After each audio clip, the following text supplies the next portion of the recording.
Let's talk about something that's very common, and there is more awareness about it today because it is real, and that is postpartum depression.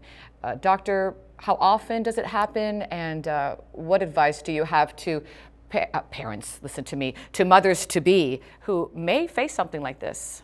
Well, I think that not just to mothers-to-be, I think it's important for the family to realize that postpartum depression it is a syndrome, it's a disease.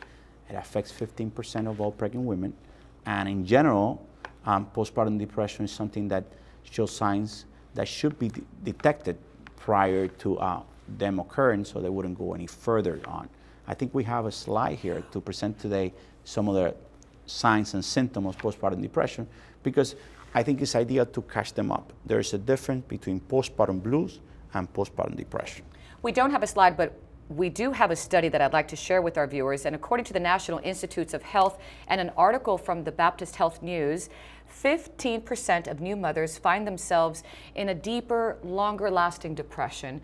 What are some of the changes that you should pay attention to that might indicate that perhaps a new mom may need help with postpartum depression?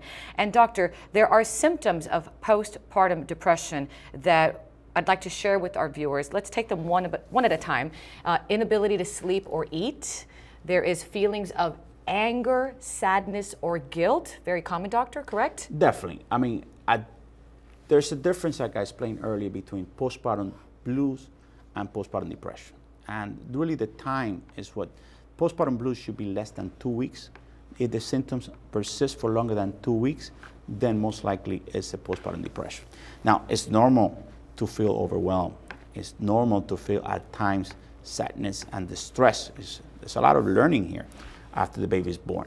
But when this prolongs, this definitely causes a lot more worrisome than if you weren't to have those symptoms.